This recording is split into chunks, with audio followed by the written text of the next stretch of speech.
I'm pleased to welcome our first customer from right here in Las Vegas, Caesars. The name says it all. Caesars Entertainment. It's the largest business of its kind in the United States, with coast-to-coast locations offering gaming, entertainment, and hospitality galore. It also delivers a full suite of mobile and online gaming experiences, including sports betting. Caesars prides itself in retaining loyal customers by providing world-class services, all powered by digital technologies. From reservations and payments to the latest gaming systems, Caesars stays a step ahead.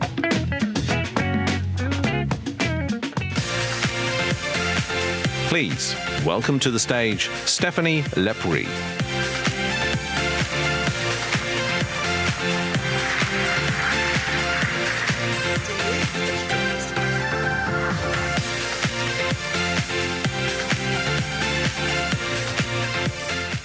Thanks for joining us, Stephanie. I have to say, after that video, I know it's 9 a.m. or 9:30 something, but I kind of want some sushi, so we'll have to figure that out later.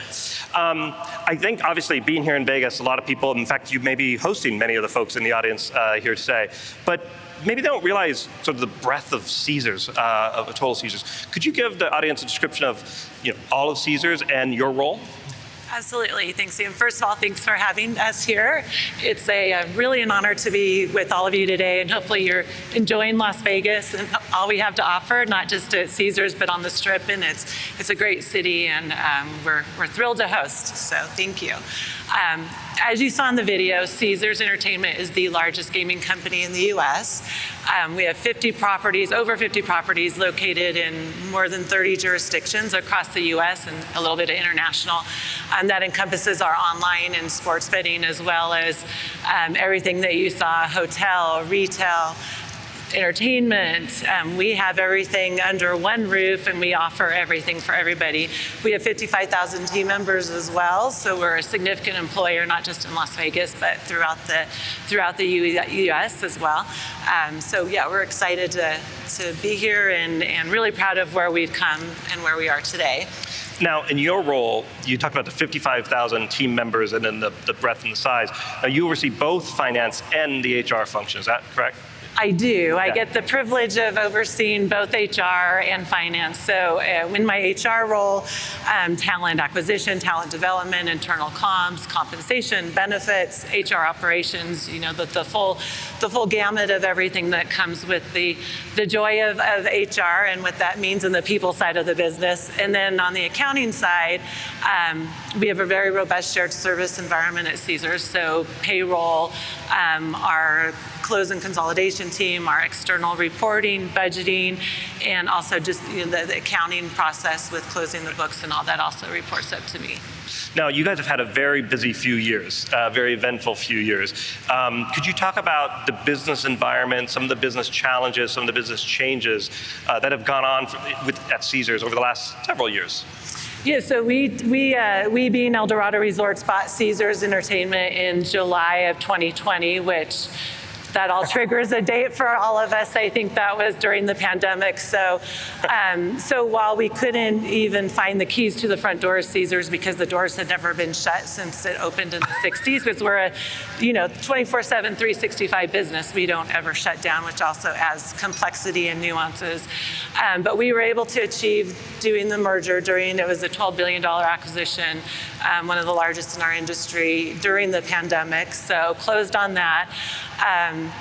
Fast forward, we then bought William Hill, which was an online and sports betting company, and expanded our footprint into the digital and online space, which I think is a great way to diversify our revenues and stay competitive and relevant, complementary to our big bricks and mortar. And then we have also been opening new properties. So brand new facility and beautiful $600 million property in Virginia that will open in December, and we opened one in Nebraska. So we don't sit idle, for sure.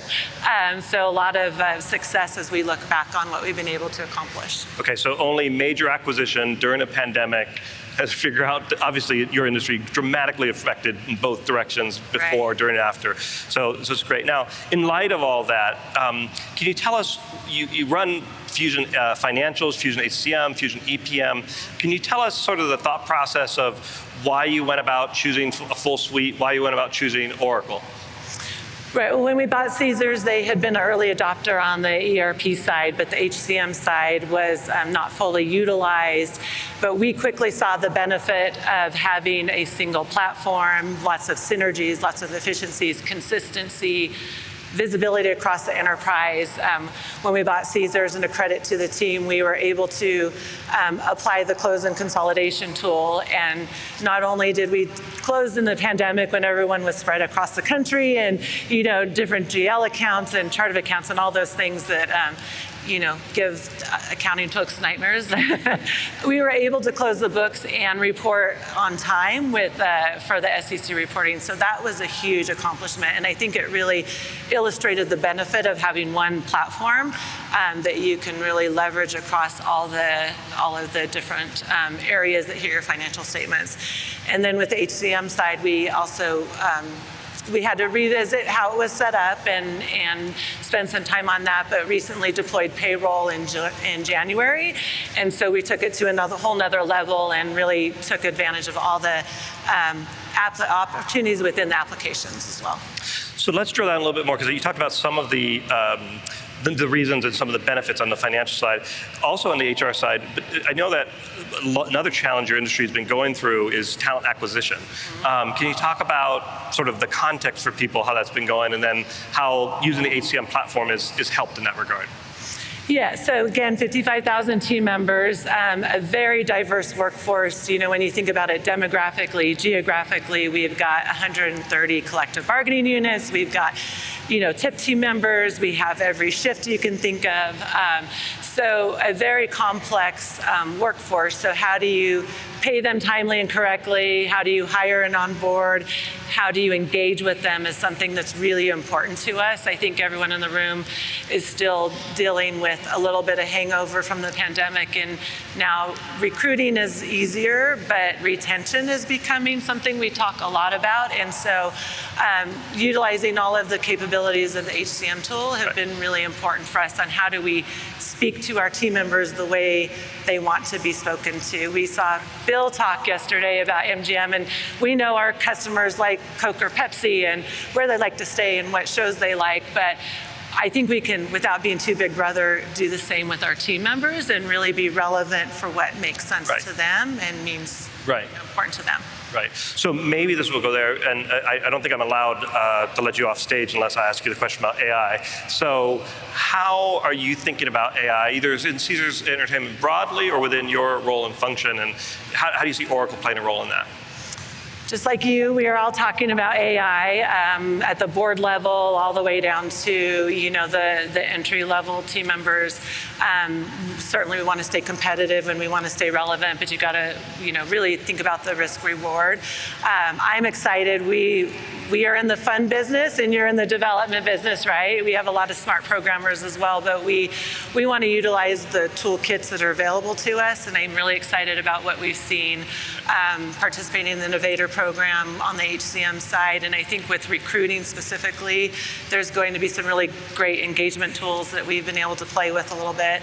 And then on the financial side, what's the story so we can be more efficient? You don't spend as much time doing the what, but the why. And then I think that'll make us make us all smarter, more, quicker to get to the finish line. Right. So, and then last question, second to last question. I'll surprise you with the last one. The second last question is, we've had a long time relationship, partnership. You guys have been extremely successful. A lot of dynamic things happen in your industry. What do you expect from Oracle going forward? How can we help you going forward?